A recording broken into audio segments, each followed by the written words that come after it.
15 tahun yang lalu ia dihabisi. Nyawanya meregang di ketinggian dalam perjalanan dari Jakarta menuju Amsterdam. Tapi hingga kini kasusnya masih gelap. Otak pembunuhnya belum juga terungkap. Malam ini Rosi, 15 tahun Munir, menolak lupa.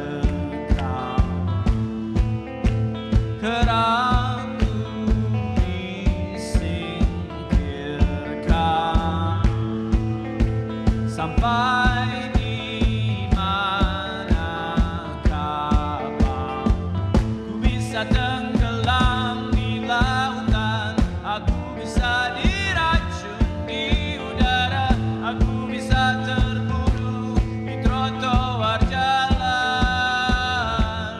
Tapi aku tak pernah mati, tak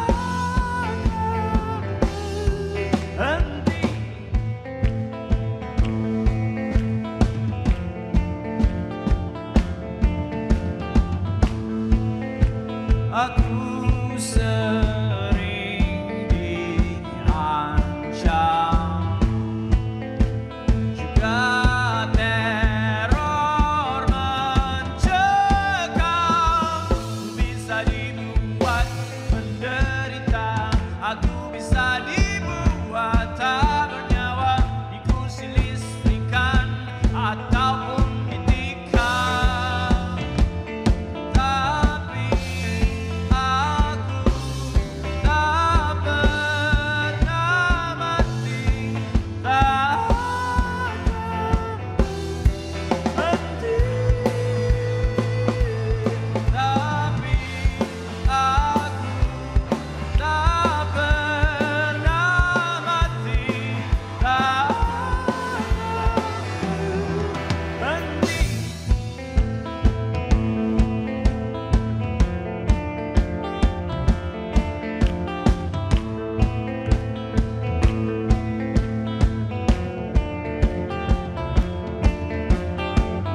bisa dibuat menderita, aku bisa dibuat tak bernyawa di kursi listrikan ataupun ditikam. Bisa tenggelam di lautan, aku bisa diracun di udara, aku bisa terbunuh di trotoar jalan. Tapi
berebut kuasa, mereka menenteng senjata, mereka menembak rakyat, tapi kemudian bersembunyi di balik enteng kekuasaan. I believe Munir killed by intelligence operation. Saya shock dong, suami saya diperlakukan seperti itu.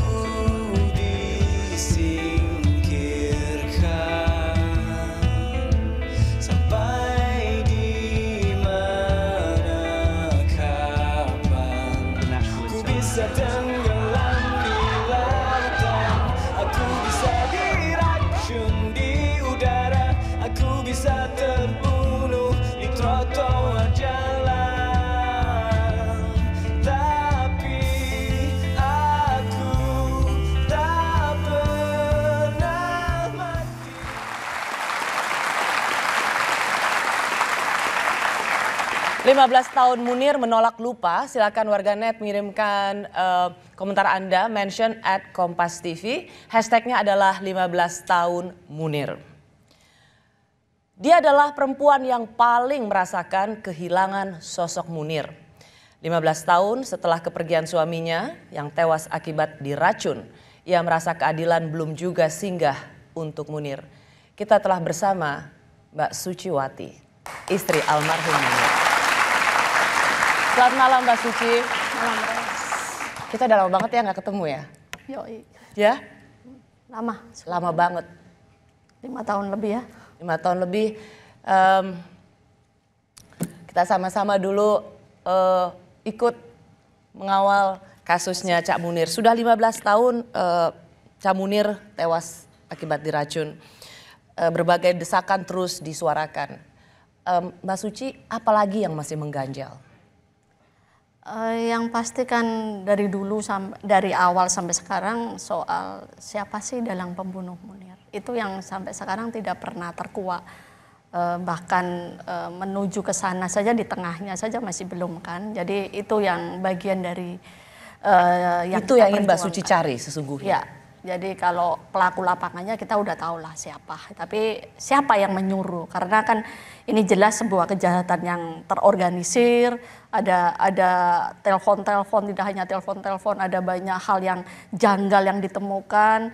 Dan itu langsung menuju Badan Intelijen Negara. Jadi itu yang sampai sekarang kenapa di intelijen negaranya sendiri sudah ada Mudi Purwo Pranjono yang dibawa ke pengadilan dan kemudian bebas. Nah, ada hal-hal yang tentunya itu juga penting untuk ditindaklanjuti oleh baik itu pihak kejaksaan atau beberapa lembaga negara, tapi ternyata itu tidak dilakukan. Dan yang ingin Mbak Suci cari, karena semua sepakat yang mengikuti kasus Cak Munir ini adalah pembunuhan politik dengan tingkat konspirasi tinggi begitu. Itu yang tidakkah ini membuat Mbak Suci sempat merasa lelah atau merasa tahu bahwa sesungguhnya karena ini melibatkan begitu banyak yang disebut dengan petinggi, konspirasi tingkat tinggi, pembunuhan politik, akan selalu menemui tembok? Ini kan sudah sebetulnya sebuah ruang di mana kekuasaan juga sudah bekerja ya. Saya pikir Presiden sudah melakukan, membuat TPF, terus kemudian tim di pencari DPR fakta ya? membuat juga tim pencari fakta di DPR. Komnas HAM juga kemudian membuat eksaminasi publik untuk soal Mudi Purwo Pranjono dan bahkan harus melakukan pengadilan ulang misalnya kan itu. Tiga lembaga yang saya pikir itu sangat kuat. Itu sebuah pemerintahan, bahkan itu bukan hanya lembaga, ini presiden ya, perintah presiden TPF. Tapi itu tidak bergeming, itu kan sebuah hal yang memang perlu kerja keras lagi kayaknya untuk mendorong keberanian. Betapa kita bisa melihat dengan kasat mata ketakutan apakah itu di birokrasi atau di kekuasaan, betapa kuatnya penjahat itu bisa masuk di ruang itu membuat mereka tidak berdaya untuk menunjukkan. Sebetulnya kan kasus Munir ini mudah sekali kalau mau dengan jujur untuk membawa ini yang namanya keadilan, kebenaran itu diutamakan. Mbak Suci, dari tahun pertama sampai tidak terasa udah 15 tahun. Terasa sih. Terasa ya, sore Banget. ya. Terutama buat keluarga pasti terasa begitu sangat lama. Cuman buat saya tuh ya sudah 15 tahun begitu. Waktu terasa terbuang percuma karena 15 tahun berlalu dan belum ketahuan siapa otak pembunuhnya. Tidak ada sedikit pun saya melihat perbedaan Mbak Suci dengan keberanian, energi yang luar biasa. Nggak pernah merasa lelah Mbak Suci. Kalau saya bilang nggak pernah lelah, kayaknya robot kali ya saya. Soal lelah, soal sedih, saya punya ruang pasti. Saya manusia biasa. Dan saya punya ruang di mana saya harus memberikan jarak kepada, jangan terlalu dekat dulu, misalnya saya capek atau apa, saya sangat emosional misalnya, sangat marah sekali, saya harus apa. Jadi ruang itu yang harus saya olah. Jadi hal-hal yang positif kemudian yang saya ingin lebih dorong kepada anak-anak saya supaya dia tumbuh dengan lebih penuh cinta. Ada kalimat yang saya sangat suka sekali dari almarhum Munir tentang seorang Suciwati. Ini dia. Saya itu paling risau kalau ada orang menganggap saya berani. Karena setahu saya penakut. Yang berani itu istri saya. Baiklah itu.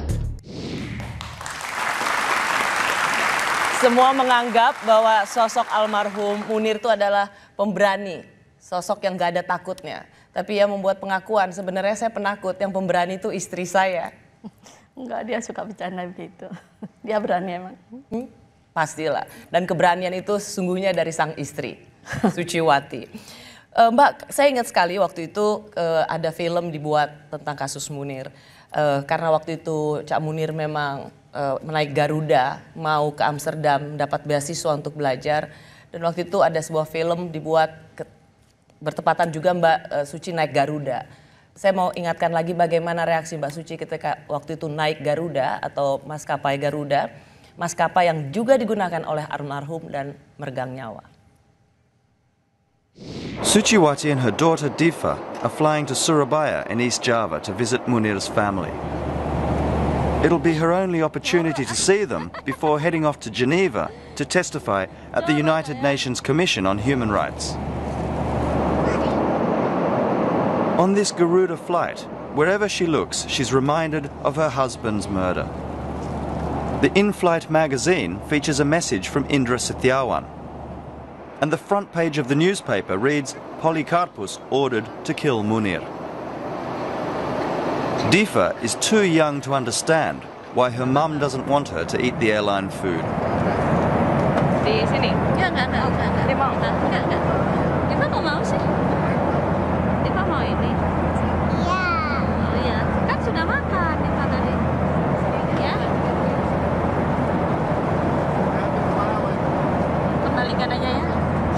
Hah? Jangan. Sini, kembalikan. Ya sudah buat main ya. Buat main aja ya. Sudah dimakan ya.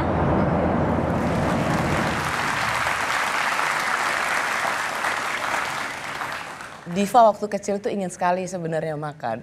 Saya selalu kalau lihat video itu sebenarnya saya sedih sekali. Karena Diva ingin makan tapi sang ibu pasti Mbak Suci masih trauma.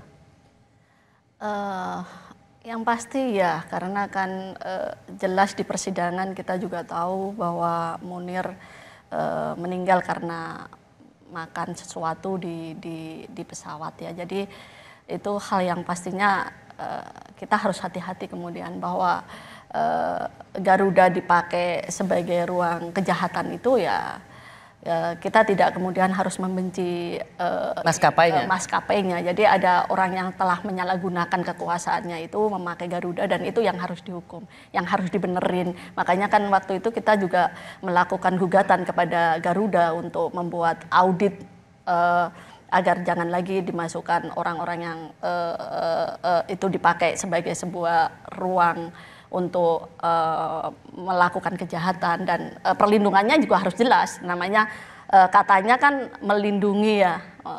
Kalau orang pergi kan ada jaminan untuk safe, aman kan gitu. Keselamatan penerbangan. Apa yang terjadi? Suami saya meninggal di sana. Kalau melihat video itu Mbak Suci pernah nggak terlintas merasa bersalah pada Diva yang sebenarnya nggak tahu apa-apa? Kalau soal itu kan karena dia anak kecil ya, saya nggak bisa harus mungkin saya juga merasa bersalah karena anak saya kepingin makan tapi namanya juga anak kecil kan, jadi saya pikir ya itu hal yang memang perlu diskusi panjang dan saya biasa mengajak anak saya untuk berdiskusi. Kenapa saya tidak mengizinkan dia makan? Saya akan membicarakan itu kepada anak saya dengan memakai bahasa mereka. Tentunya selalu seperti itu. Misalnya dia tidak setuju, tidak mau atau saya ingin, tapi biasanya saya akan mengajak dia untuk berdiskusi. Ya pasti akan agak panjang bertele-tele, tapi ya itu bagian ruang di mana saya mendidik anak saya seperti itu. Alif dan Diva, dua anak Cak Munir dan Mbak Suci. Mereka sudah tumbuh dewasa, bagaimana mereka melihat kasus sang ayah, kami kembali sesaat lagi.